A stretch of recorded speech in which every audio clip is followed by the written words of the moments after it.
नमस्कार, स्वागत है आपके अपने YouTube चैनल पर। उम्मीद है आप अच्छे होंगे और आपकी जो तैयारी है पशु परिचर की वो भी अच्छी चल रही होगी। एग्ज़ाम है वो नज़दीक आ गया है, तो आप ज़्यादा से ज़्यादा अपनी तैयारी को और अच्छा करने के लिए हम आपके लिए जो ये वीडियो लेके आते हैं, जो क्लासें लेके आते हैं, जिनके अंदर महत्वपूर्ण क्वेश्चनों की श्रृंखला होती है, आप इनको ज़रूर देखें। बहुत ही फ़ायदा होगा आपके लिए पशु परिचर के एग्ज़ाम के अंदर, क्योंकि बहुत ही महत्वपूर्ण क्वेश्चनों की श्रृंखला है वो हम आपके लिए लेके आते हैं। और आप ज़्यादा से ज़्यादा हमसे जुड़ें, ताकि हम भी आपके लिए क्या है, अच्छे से अच्छा जो कंटेंट है, अच्छे से अच्छे जो पर्सन है, महत्वपूर्ण क्वेश्चन है, वो आपके लिए लेके आएँ। चैनल के ऊपर अगर नए हैं तो चैनल को सब्सक्राइब जरूर करें, बेल आइकन को दबाएं, ताकि आगे आने वाला पशु परिचय से संबंधित जो क्वेश्चनों की, महत्वपूर्ण क्वेश्चनों की जो श्रृंखला है वो आप तक पहुंच सके। और ज़्यादा से ज़्यादा हम इतनी मेहनत करते हैं, तो आप लाइक करें वीडियो को, सब्सक्राइब करें चैनल को, और अपने दोस्तों के साथ में ज़्यादा से ज़्यादा शेयर करें, ताकि उनको भी क्या इस क्लास का है वो फ़ायदा मिल सके। तो चलो हम क्लास को स्टार्ट करते हैं, और यहाँ पर 1 नंबर क्वेश्चन की ओर यहाँ पर हम चलेंगे। तो बहुत ही महत्वपूर्ण क्वेश्चनों की श्रृंखला होने वाली है। वीडियो को शुरू से लेकर अंत तक जरूर देखना आपको। तो पहले क्वेश्चन की ओर यहाँ पर चलते हैं। तो पश्चिम क्षेत्रीय बकरी अनुसंधान केंद्र राजस्थान के किस जिले में स्थित है? तो आपको पश्चिमी क्षेत्रीय बकरी अनुसंधान केंद्र के बारे में यहाँ पर बताना है। तो पहला ऑप्शन है कोटा, दूसरा ऑप्शन है टोंक, तीसरा ऑप्शन है भरतपुर, और चौथा ऑप्शन है जैसलमेर। अगर इसके सही आंसर की बात करना चाहेंगे तो इसका जो करेक्ट आंसर है वो ऑप्शन नंबर 2 हो जाएगा, टोंक। ऑप्शन नंबर 2 है वो सही हो जाएगा, टोंक। इसके बाद में अगले क्वेश्चन के ऊपर चलते हैं। अगला क्वेश्चन भी महत्वपूर्ण है। केंद्रीय भेड़ प्रजनन केंद्र राजस्थान के किस जिले में स्थित है? तो आपको क्वेश्चन को सही ढंग से पढ़ना है। आपको पूछ रहा है केंद्रीय भेड़ प्रजनन केंद्र के बारे में, आपको यहाँ पर पूछ रहा है कि किस जिले के अंदर स्थित है। तो पहला ऑप्शन है टोंक, दूसरा ऑप्शन है बीकानेर, तीसरा ऑप्शन है उदयपुर, और चौथा ऑप्शन है यहाँ पर जयपुर। तो अगर सही आंसर की बात करना चाहेंगे तो इसका जो करेक्ट आंसर है वो 1 नंबर ऑप्शन हो जाएगा, टोंक। बकरी यानी केंद्रीय, सॉरी बकरी नहीं है, यहाँ पर भेड़ है। केंद्रीय भेड़ प्रजनन केंद्र है वो टोंक के अंदर है। इसके बाद में अगले प्रश्न के ऊपर चर्चा कर लेते हैं। सारवधी के घोड़े राजस्थान में किस जिले में पाए जाते हैं? तो आपको बताना है कि सारवधी के घोड़ों की संख्या है वो राजस्थान के किस जिले के अंदर है। तो पहला ऑप्शन है जैसलमेर, दूसरा ऑप्शन है भरतपुर, तीसरा ऑप्शन है उदयपुर, और चौथा ऑप्शन है बाड़मेर। तो यहाँ पर अगर सही आंसर की बात करना चाहेंगे तो यहाँ पर जो करेक्ट आंसर है हमारा 4 नंबर ऑप्शन हो जाएगा। सारवधी के घोड़ों की अगर हम बात करते हैं तो वो बाड़मेर जिले के अंदर है। कहाँ पर है? बाड़मेर जिले के अंदर है। इसके बाद में अगले प्रश्न के ऊपर चर्चा कर लेते हैं। 4 नंबर प्रश्न है, राजस्थान में कौन सी जाति का पशु सर्वाधिक पाया जाता है? तो आपको बताना है कि ऐसी कौन सी जाति का पशु है जो राजस्थान के अंदर सर्वाधिक पाया जाता है। तो पहला ऑप्शन है भैंस, दूसरा ऑप्शन है गाय, तीसरा ऑप्शन है बकरी, और चौथा ऑप्शन है भेड़। तो आप जल्दी से जल्दी आप इसका आंसर है वो कमेंट बॉक्स के अंदर दे। 2 सेकंड का समय है वो आपके पास में है। जल्दी से जल्दी आप इस क्वेश्चन का जवाब है वो कमेंट बॉक्स के अंदर देवें, और कॉपी पेन है वो भी साथ में लेकर बैठें। मैं हर वीडियो के अंदर बोलता हूँ, तो आपका अवलोकन है वो इससे हो सकता है। तो आप कमेंट बॉक्स के अंदर आप ज़रूर बताएंगे ये कि आपके कितने क्वेश्चन सही हुए, कितने क्वेश्चन गलत हुए। तो हम इसके सही आंसर की बात करना चाहेंगे तो इसका जो करेक्ट आंसर है वो ऑप्शन नंबर 3 हो जाएगा, बकरी। ऑप्शन नंबर 3 है वो सही हो जाएगा, बकरी। इसके बाद में अगले प्रश्न के ऊपर चलते हैं। अगला प्रश्न भी बहुत महत्वपूर्ण है। 5 नंबर, राजस्थान के किस जिले में सर्वाधिक ऊन उत्पादन की जाती है? तो आपको बताना है कि सर्वाधिक ऊन उत्पादन करने वाला जो जिला है वो कौन सा है। तो पहला ऑप्शन है जयपुर, दूसरा ऑप्शन है जोधपुर, तीसरा ऑप्शन है धौलपुर, और चौथा ऑप्शन है बीकानेर। तो यहाँ पर अगर सही आंसर की बात करना चाहेंगे तो इसका जो सही आंसर है वो ऑप्शन नंबर 2 हो जाएगा। यानी सर्वाधिक अगर ऊन उत्पादन की बात करेंगे तो जोधपुर जो जिला है उसके अंदर सर्वाधिक ऊन उत्पादन की जाती है। इसके बाद में अगले प्रश्न के ऊपर चर्चा कर लेते हैं। पशुधन प्रबंधन एवं प्रशिक्षण संस्थान राजस्थान के किस जिले में स्थित है? तो पशु प्रबंधन प्रशिक्षण संस्थान है वो राजस्थान के किस जिले में है ये बताना है। तो पहला ऑप्शन है जयपुर, दूसरा ऑप्शन है जोधपुर, तीसरा ऑप्शन है उदयपुर, और चौथा ऑप्शन है भरतपुर। अगर इसके सही आंसर की बात करना चाहेंगे तो इसका जो करेक्ट आंसर है वो ऑप्शन नंबर 2 हो जाएगा, जोधपुर।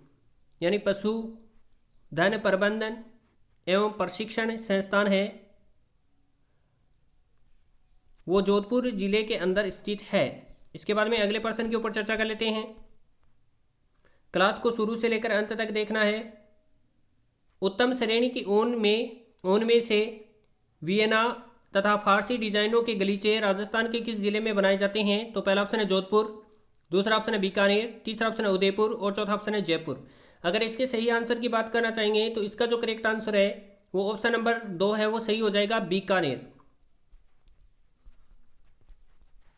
अगर हम वियना तथा फारसी डिजाइनों के गलीचों की बात करेंगे तो बीकानेर जिले के अंदर क्या है, ये जो गलीचे हैं ये बनाए जाते हैं। इसके बाद में अगले प्रश्न के ऊपर चर्चा कर लेते हैं। केंद्रीय ऊंट प्रजनन केंद्र राजस्थान के किस जिले में स्थित है? तो 2 सेकंड का समय आपके पास में है। जितने में हम ऑप्शन देखते हैं उतने में आप कमेंट बॉक्स के अंदर इसका आंसर देवें। पहला ऑप्शन है बाड़मेर, दूसरा ऑप्शन है बीकानेर, तीसरा ऑप्शन जयपुर और चौथा ऑप्शन है जोधपुर। तो अगर इसके सही आंसर की बात करना चाहेंगे तो इसका जो करेक्ट आंसर है वो ऑप्शन नंबर 2 हो जाएगा, बीकानेर। ऊंट प्रजनन केंद्र राजस्थान के बीकानेर जिले में स्थित है। इसके बाद में अगले प्रश्न के ऊपर चर्चा कर लेते हैं। चोकला या शेखावाटी भेड़ को अन्य किस नाम से जाना जाता है? तो पहला ऑप्शन है नाली, दूसरा ऑप्शन है कोरीडेल, तीसरा ऑप्शन है सोनाड़ी और चौथा ऑप्शन है छापर। तो अगर इसके सही आंसर की बात करना चाहेंगे तो आप जल्दी से बताएं कमेंट बॉक्स के अंदर। 2 सेकंड का आपके पास में समय है, जल्दी से आप बताएं कि इसका आंसर है वो कौन सा सही होगा। तो बहुत ही आसान क्वेश्चन है, इसका जो जवाब है वो आप आसानी से दे सकते हैं। तो आप जल्दी से जल्दी क्या करें, इसका आंसर है वो कमेंट बॉक्स के अंदर बताएं। तो अगर इसके सही आंसर की बात करना चाहेंगे तो इसका जो करेक्ट आंसर है वो ऑप्शन नंबर 4 हो जाएगा, छापर। यानी चोकला या शेखावाटी भेड़ को अन्य नाम से किस नाम से? तो छापर नाम से जान सकते हैं। इसके बाद में अगले प्रश्न के ऊपर चर्चा कर लेते हैं। राजस्थान के भेड़ पालकों को किस माध्यम से ऋण है वो उपलब्ध करवाया जाता है? यानी उसका माध्यम कौन सा बैंक है? बैंक की अगर यहाँ पर हम बात करें तो पहला ऑप्शन है भारतीय रिजर्व बैंक, दूसरा ऑप्शन है केंद्रीय सहकारी बैंक, तीसरा ऑप्शन है अनुसूचित बैंक और चौथा ऑप्शन है निजी बैंक। अगर इसके सही आंसर की बात करना चाहेंगे तो इसका जो करेक्ट आंसर है वो ऑप्शन नंबर 2 हो जाएगा, केंद्रीय सहकारी बैंक है। उसके द्वारा क्या किया जाता है, राजस्थान के अंदर जो भेड़ पालक हैं उनको ऋण उपलब्ध करवाया जाता है। इसके बाद में अगले प्रश्न के ऊपर चर्चा कर लेते हैं। तो क्लास में जुड़े रहें आप और क्लास को शुरू से लेकर अंत तक जरूर देखना है। क्लास को लाइक भी करना है और शेयर भी करना है आगे अपने दोस्तों के साथ में। चैनल को सब्सक्राइब भी करना है। राजस्थान की कामधेनु किसे कहा जाता है? तो पहला ऑप्शन है थारपारकर, दूसरा ऑप्शन है हरियाणवी, तीसरा ऑप्शन है राठी और चौथा ऑप्शन है गिर। अगर इसके सही आंसर की बात करना चाहेंगे तो इसका जो करेक्ट आंसर है वो ऑप्शन नंबर 3 हो जाएगा। राजस्थान की कामधेनु कौन सी गाय को कहा जाता है? तो राठी जो गाय है इसको क्या कहा जाता है? राजस्थान की कामधेनु के नाम से जाना जाता है।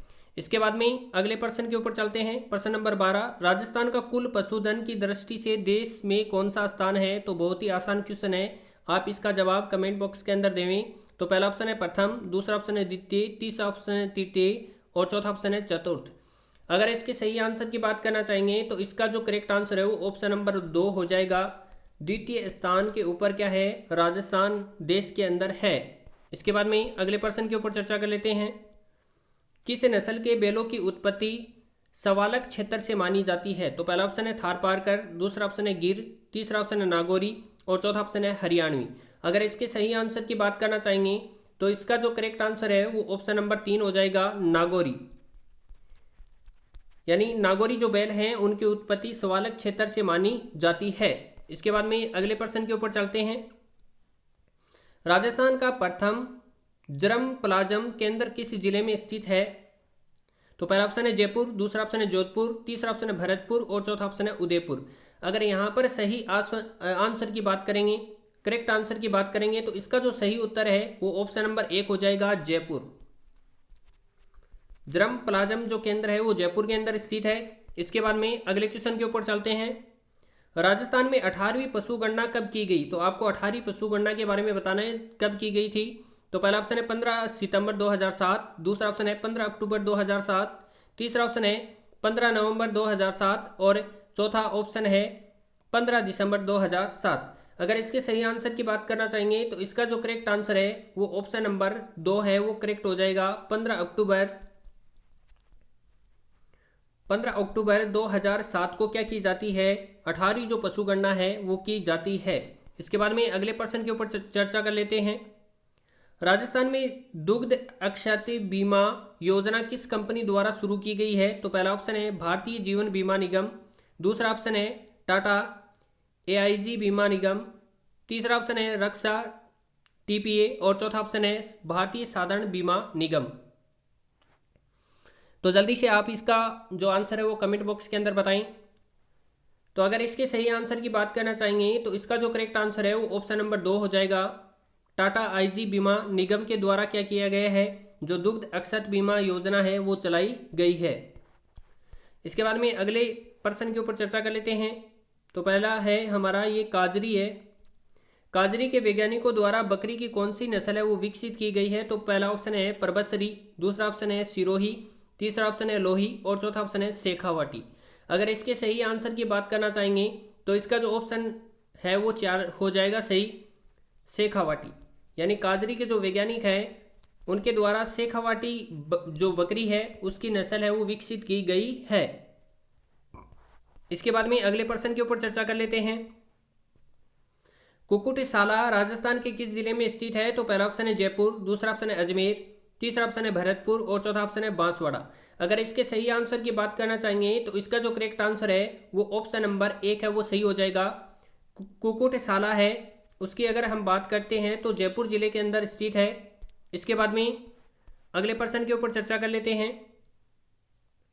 कोटा एवं बीज उत्पादन बांसवाड़ा फार्म लाल सिंधी एवं साहीवाल की मिश्रित नस्ल है। तो पहला ऑप्शन है राठी, दूसरा ऑप्शन है गिर, तीसरा ऑप्शन है नागौरी और चौथा ऑप्शन है थारपारकर। अगर इसके सही आंसर की बात करना चाहेंगे तो इसका जो करेक्ट आंसर है वो ऑप्शन नंबर 1 हो जाएगा, राठी। कौन सा हो जाएगा, ऑप्शन नंबर 1 है वो सही हो जाएगा। इसके बाद में अगले प्रश्न के ऊपर चर्चा कर लेते हैं। राजस्थान में मछली पकड़ने की कौन सी ऋतु निषेध होती है। यानी आपको बताना है कि ऐसी कौन सी ऋतु है जिसमें मछली पकड़ना निषेध है यानी मना है। तो पहला ऑप्शन है जनवरी मार्च, दूसरा ऑप्शन है अप्रैल जून, तीसरा ऑप्शन है जून अगस्त और चौथा ऑप्शन है सितंबर दिसंबर। तो अगर इसके सही आंसर की बात करना चाहेंगे तो आपके पास में 2 सेकंड का समय है। आप जल्दी से बताएं कि मछली पकड़ना है वो कौन सी ऋतु के अंदर निषेध है। जल्दी से जल्दी आप बताएं।